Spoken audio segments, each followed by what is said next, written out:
It's the previews. This is opening weekend for Mandalorian and Grogu. I know you're excited to see it. I know you're happy with everything they've done.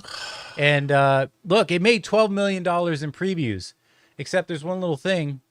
That $12 million in previews is actually less than what it Solo made on its previews, which was like 14.1, I believe, in previews. The article from Variety says the last time Star Wars hit theaters was 2019 with The Rise of Skywalker. Oh, it made more than $1 billion worldwide. However, reviews from critics and fans were negative. So far, since then, it's moved to Disney Plus, where we were introduced to Djarin and Grogu, aka Baby Yoda. The article goes on to say the Mandalorian and Grogu is projected to make 80 million to 100 million. I think that's, if it makes 100 million, that's incredible.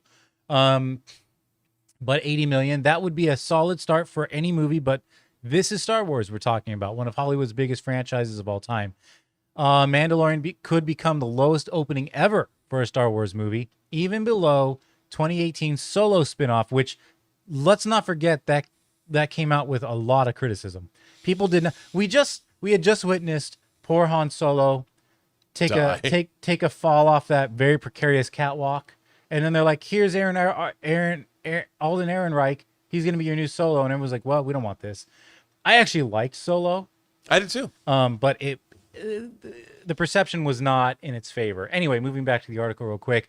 It launched with 103 million after making 14.1 in previews over Memorial Day weekend as well, same weekend. Now, I know it says 103, and I know it includes a portion of that 14, but its official was 84 million for Solo.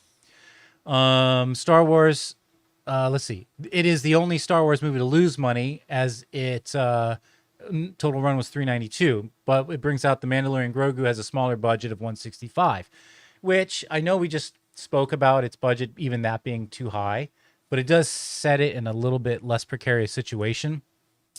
At 12 million, it's fairly close to Solo, but I think this thing, if it hits 80 million opening, Solo ended with 392. This is probably looking like 370, 380s on a good day.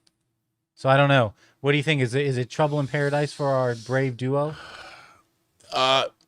Look, I don't think this movie, we've been saying this for months. Yeah. That this movie is probably not going to burn up the box office. And I think it's a TV show. Mm-hmm. And again, I think that the story, you have to ask yourself, okay, what do you go to the movies to see? Trailers. You go to the movies to see a story that will move you, that will surprise you, that will get you emotionally involved.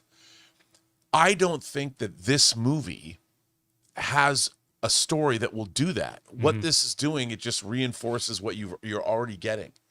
And I would say that the fatal flaw that this movie makes, and I haven't even seen it yet, is that it doesn't give Din Djarin a story that's worthy of him. We had a great arc at the end of season 2. Yeah. And I'm like, everything that I've seen about this movie, there's monsters and he fights people and whatever, but what's he doing? Mm-hmm. I mean, if you're going to make a movie about a character, you need to take that character on a journey or on an adventure that somehow fundamentally alters that person, because we as an audience want to see that journey. You know, I mean, think about, pick your favorite movie. I mean, what is it about movies? Like, you think about Jaws. We were talking about Jaws, one of the great movies of all time. You have a man that is scared of the water, that has no choice but to face that fear, go out on a ramshackle boat with 2 other dudes and fight a monster. He has to face his fear in order to protect his family and the rest of his community. That is inherently interesting. What is inherently interesting about what we're going to see with the Mandalorian and Grogu? There's a baby Yoda. But there's no, when I'm going into the Mandalorian and Grogu, there's no question in my mind. I'm like, I'm wondering what's going to happen to Din Djarin in this story. How is it, like, is he going to come out a changed Mandalorian? No, he's not going to do anything in this movie. I can already tell you that is going to challenge his beliefs or who he is. We're just going to go watch him do stuff. And I don't like that. I don't like that Star Wars is putting me in a position where I have to watch a story that really nothing is going to happen in that's of any consequence. Right. I mean, when Empire Strikes Back came out, you knew that Luke Skywalker was going to face Darth Vader. You didn't know Darth Vader was his father, spoiler alert. You just knew that they were going to face off and that Luke was not ready to do it. And it left you with a cliffhanger of him realizing I was not ready for that. Yeah, and you went into that movie going, The Empire Strikes Back, our heroes are effed. That's what the movie tells you. This movie doesn't do that. The Mandalorian and Grogu, we're just going to go hang out and do what we've done for 3 seasons on TV, and it's not going to be that interesting, and it's going to be stuff, and I don't mean to be down on the movie. And everyone's like, Rob's a hater. I'm not a hater, but what I am is disappointed that corporate executives that are making millions of dollars a year decide that this is what we're going to do with Star Wars.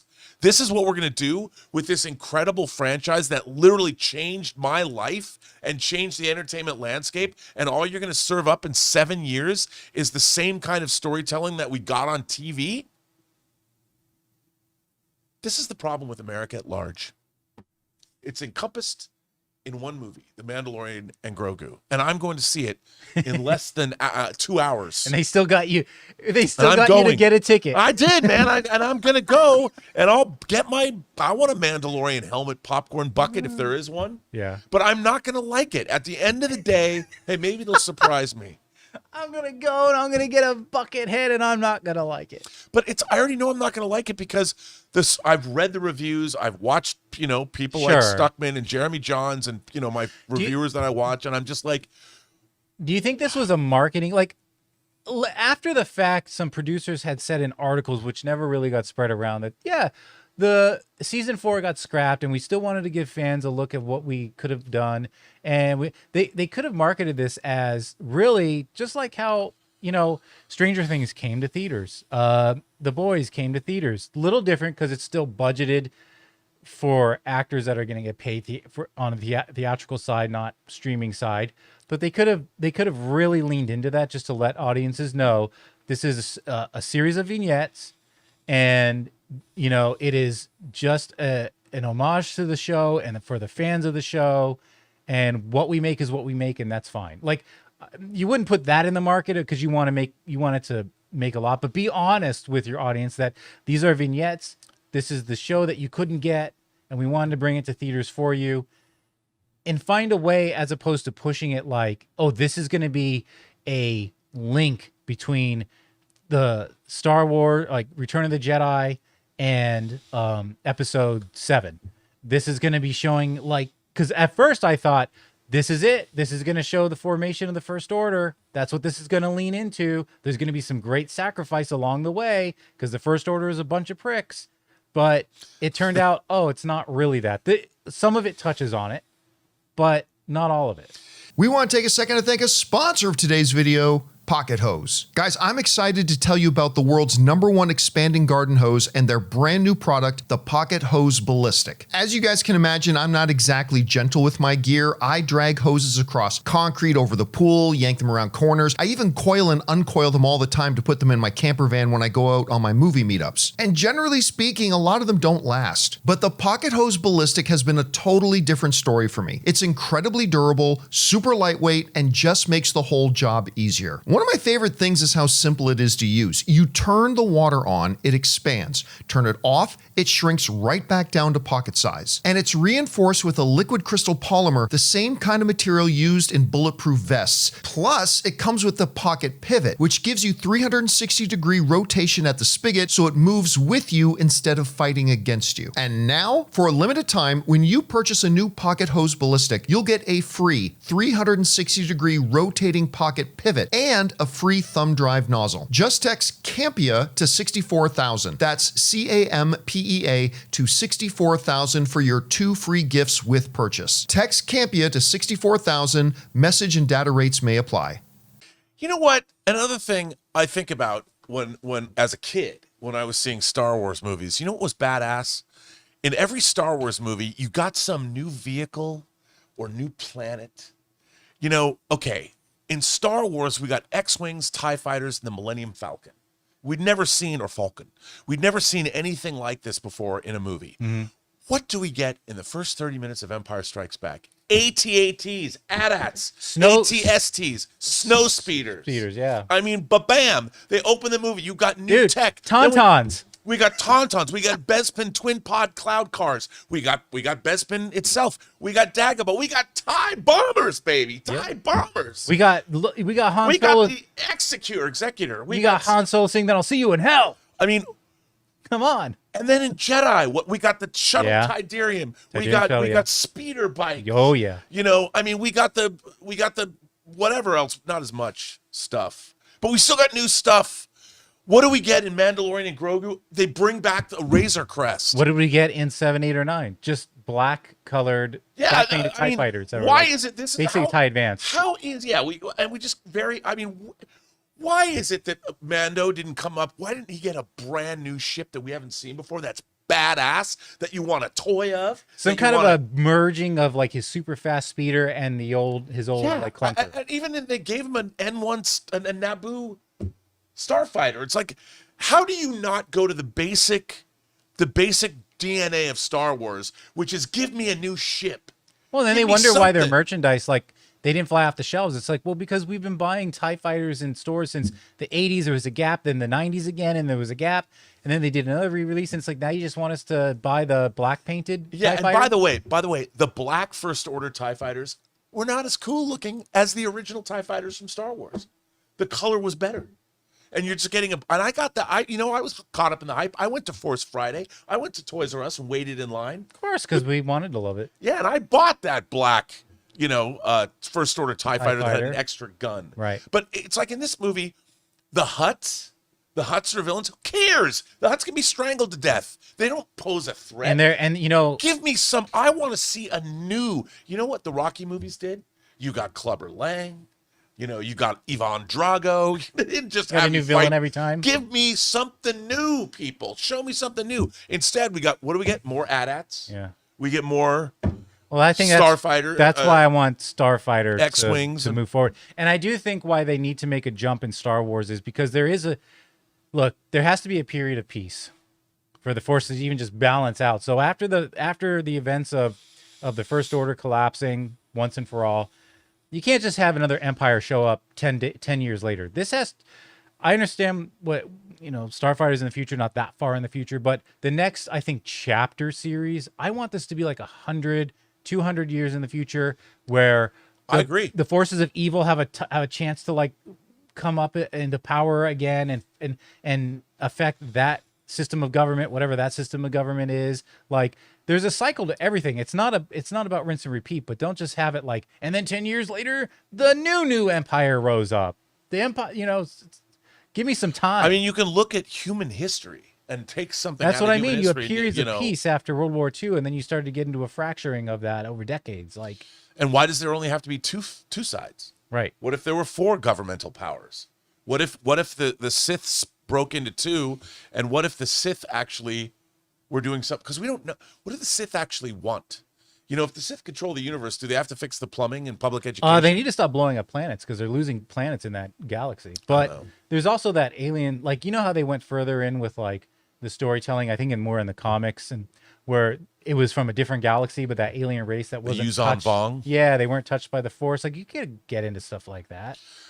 We could, but I just think that the Mandalorian and Grogu is a big missed opportunity where we could have had a new big bad villain, somebody we haven't seen before from a new Star Wars race that no one's ever touched on.